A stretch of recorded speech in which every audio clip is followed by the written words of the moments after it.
నాగేశ్వరరావు అండి. మా ఇస్మాయిల్ బేక్పేట, కృష్ణా జిల్లా.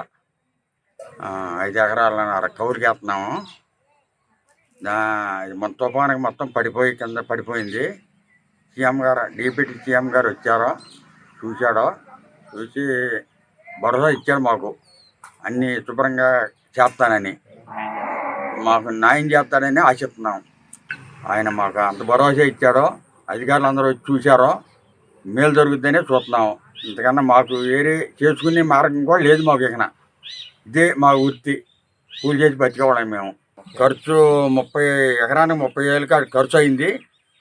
మాకు న్యాయం చేస్తానని భరోసా ఇచ్చాడో, నమ్మకం ఉంది మాకు. ఆయన చేస్తాడనేది నమ్మకం ఏర్పడింది.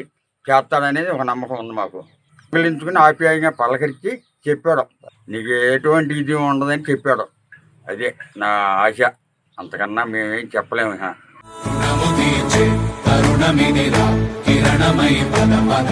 ఇస్మాయిల్ బేక్పేట, వెంకట రంగరాజు గళ్ళ. నిన్న ఉప ముఖ్యమంత్రి గారు వచ్చారు, పొలం చేలో దిగి చూశారు. ఇటు వరకు రాని ఎమ్మెల్యేలు ఎవరు రాకోకుండా ఈయన వచ్చాడు, ఉప ముఖ్యమంత్రి కాబట్టి. మరి ఆయన మాకు ఇచ్చే భరోసా న్యాయం చేస్తాడు అనుకుంటున్నాం. ఉప్పగాలికి మొత్తం సగం తప్పలు అయిపోయినాయి, పొలం మొత్తం పడిపోయింది.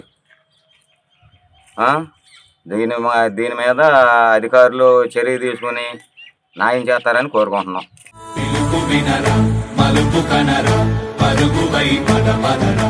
మాకు ఇస్మాయిల్ బేక్పేట కృష్ణాపురం కాడ పొలం ఉంది, 5 ఎకరాలు. అది మొత్తం మన గాలివానికి మొత్తం వర్షానికి మొత్తం అంతా పడిపోయి సాఫ్ అయిపోయింది. మొత్తం మన చూస్తాకి మన కలెక్టర్ గారు వచ్చి చూశారు ఒక రోజుని. ఉప ముఖ్యమంత్రి గారు, ఎమ్మెల్యే గారు వీళ్ళందరూ మాకు వచ్చి చూసి పడిపోయిన దానికి మా నష్టపరిహారాలన్నీ చూసి ఇస్తానని మాకు ఆర్డర్ ఇచ్చాడు, మాకు భరోసా ఇచ్చాడు. మాకు చాలా సంతోషంగా ఉంది, మాకు చేస్తాడని చాలా నమ్మకంగా ఉంది.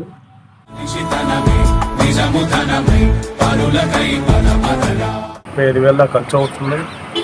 ఇప్పుడు ఇక్కడి నుంచి వేయాలంటే ఎకరానికి 10,000, 30,000 అవుతుంది. కోసి కుప్పలు వేయాలంటే 30,000 అవుతుంది. కోసి కుప్పలు వేయాలంటే అన్నీ మేము చెప్పుకున్నాం, మా బాధలన్నీ చెప్పుకున్నాం. ఆయన తప్పకుండా చేసి మాకు న్యాయం చేస్తానన్నాడు, తప్పకుండా చేస్తారని అనుకుంటున్నాను.